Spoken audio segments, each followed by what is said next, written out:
वेदांत और उनकी पत्नी इला रहते थे। उनका घर बहुत छोटा था पर प्यार और सादगी से भरा था। उस छोटे से घर के अंदर एक कोने में एक बहुत सुंदर मंदिर था जहाँ श्री गणेश और माता लक्ष्मी विराजमान थे। वो कोना पूरे घर का सबसे शांत और पवित्र स्थान था। दिन की शुरुआत वेदांत के नित्य पूजा पाठ से होती थी। वो पूरे भक्ति भाव से गणेश जी को प्रणाम करते और लक्ष्मी जी से सुख समृद्धि मांगते। उधर इला रसोई में स्वादिष्ट भोग बनाती। हर व्यंजन में उनका प्रेम होता, मगर एक कमी थी। वे छोटी छोटी बातों पर अक्सर इसी भोग लगाने की बात पर झगड़ते थे। भोजन तैयार होते ही इला थाली लेकर मंदिर के पास आती और धीरे से कहती, भोग लगा दो, आज मैंने आपके प्रिय मोदक भी बनाए हैं। वेदांत, जो पूजा समाप्त कर चुके होते थे, सुनते ही थोड़ा तपाक से उत्तर देते, तुम लगा दो इला, तुमने इतनी मेहनत से बनाया है, तुम्हें ही लगाना चाहिए। दोनों के चेहरे पर थोड़ी नाराजगी का भाव आ जाता। आसन पर विराजमान गणेश जी ने ये सब देखा। उन्होंने गहरी सांस ली और माता लक्ष्मी की ओर देखा। उनके चेहरे पर एक हल्की सी चिंता थी। गणेश जी ने धीमी आवाज में माता लक्ष्मी से कहा, माता, ये तो हर बात पर लड़ते हैं। इनकी भक्ति और सेवा तो अद्भुत है, पर इस कलह ने सब पर पर्दा डाल दिया है। माता लक्ष्मी ने सहमति में सिर हिलाया।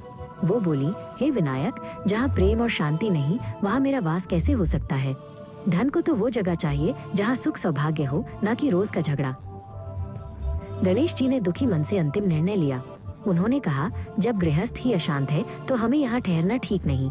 लगता है हमें इस घर से अब जाना पड़ेगा। वो कार्तिक का महीना था और रात दीपावली की थी। इस बार उनकी बहस इतनी बढ़ गई कि उन्होंने एक दूसरे से बात करना ही बंद कर दिया।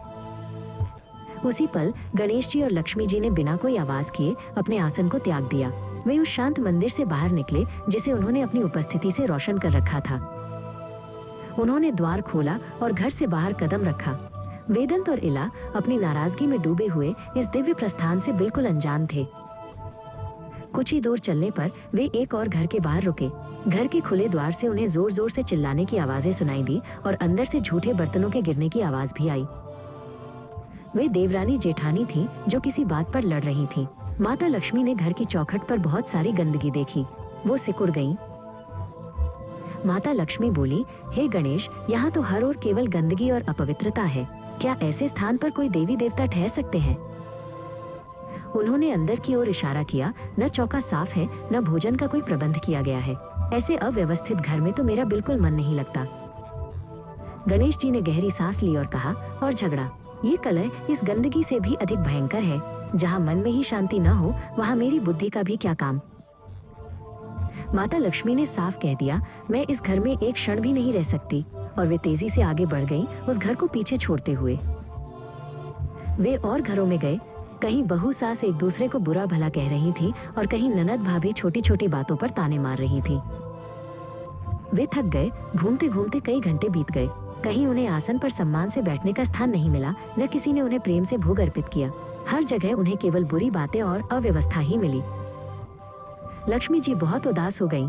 वो जमीन पर बैठ गईं और बोली, गणेश, अब मुझसे और नहीं चला जाता। किसी ने एक जल का छींटा तक नहीं दिया। उन्हें वेदांत और इला की याद आई। उन्होंने गणेश जी की ओर देखते हुए कहा, चलो हम वापस वेदांत और इला के घर चलते हैं। वे लड़ते जरूर थे, पर कम से कम वे सेवा तो पूरे मन से करते थे। वे वापस लौटे। उन्हें अपने पुराने घर से पकवानों की मीठी खुशबू आ रही थी। इला ने अपनी गलती मान ली थी और रसोई में बहुत कुछ बनाया था। गणेश और लक्ष्मी ने आवाज दी, पर इला ने द्वार खोला ही नहीं।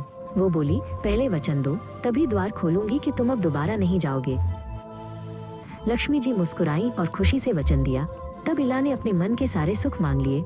अन्न दो, धन दो, दूध कढ़व दो, पूत पालन दो, सोने का अखाड़ दो और वेदांत के साथ मेरी काया 12 बरस की हो जाए। लक्ष्मी जी ने तथास्तु कहा। द्वार खुलते ही उन्होंने कहा, इला, आज की रात अपने आंगन में एक चौमुखी दिया जलाना। हम तुम्हारी 7 पीढ़ियों तक यहाँ रहेंगे।